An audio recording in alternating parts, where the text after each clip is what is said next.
Minus into minus equal to plus. ఇది mathematical formula. ఇప్పుడు Congress party దీన్నే నమ్ముకుంది.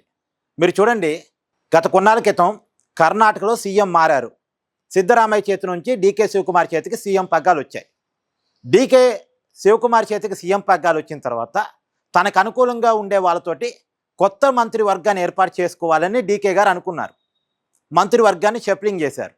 ఆ సమయంలో కొంతమంది రెబల్స్గా మారి మా మంత్రి పదవులు ఊడబీకుతారా, లేదు మాకు మంత్రి పదవులు ఇవ్వరా అని రెబల్స్ దాదాపు ఒక 20 మంది డీకే శివకుమార్కి వ్యతిరేకంగా సమావేశం పెడుతున్నామని చెప్పి అవసరమైతే మా ఎమ్మెల్యే పదవులకు రాజీనామా చేస్తాం, ఈ ప్రభుత్వాన్ని పడేస్తామని కూడా చెప్పారు. అప్పుడు డీకే శివకుమార్ గారి రియాక్షన్ ఏంటంటే, మీరు చేస్తే రాజీనామాలు చేయండి, నాకేం అభ్యంతరం లేదు, నేను మీ బెదిరింపులకు లొంగను, మీ బ్లాక్మెయిలింగ్కి లొంగను, మీరు రాజీనామాలు చేస్తే వెంటనే ఆమోదింపజేస్తా, మీ స్థానాల్లో ఉప ఎన్నికలు జరుగుతాయి, నేను కాంగ్రెస్ పార్టీ తరఫున కొత్త వాళ్ళకి టికెట్ ఇస్తా, వాళ్ళని గెలిపించుకుంటా, మీరు చేస్తానంటే రాజీనామాలు చేయండి, నాకేం అభ్యంతరం లేదు, మీరు ఎంతమంది ఉన్నారో అంతమంది రాజీనామాలు చేయండి, అంతేగాని నన్ను బెదిరించొద్దు, నన్ను బ్లాక్మెయిల్ చేయొద్దు, నేను మీకంటే రెబల్ని అని తేల్చి చెప్పారు. ఇక అవతల వాళ్ళు చేసేదేమీ లేక రాజీ పడి మెత్తపడి మొత్తానికి పని చేసుకుంటూ పోతున్నారు డీకే శివకుమార్తో కలిసే. తెలంగాణలో కూడా సేమ్ ఫార్ములా.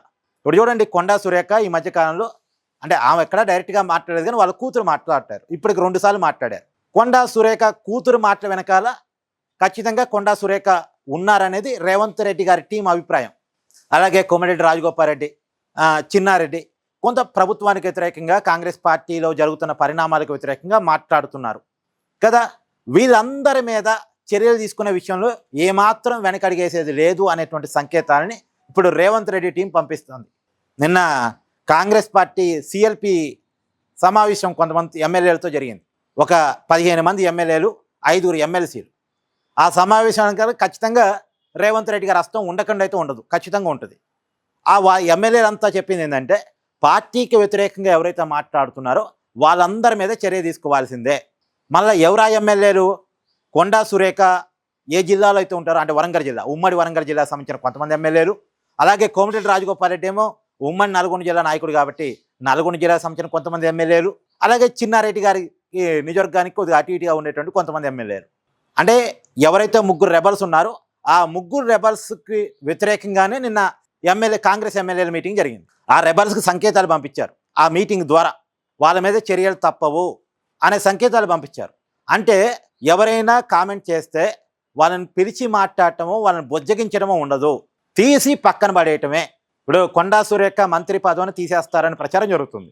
అంటే ఇలాంటి సంకేతాలు పంపించదలుచుకుంది తెలంగాణ కాంగ్రెస్ రేవంత్ రెడ్డి టీం.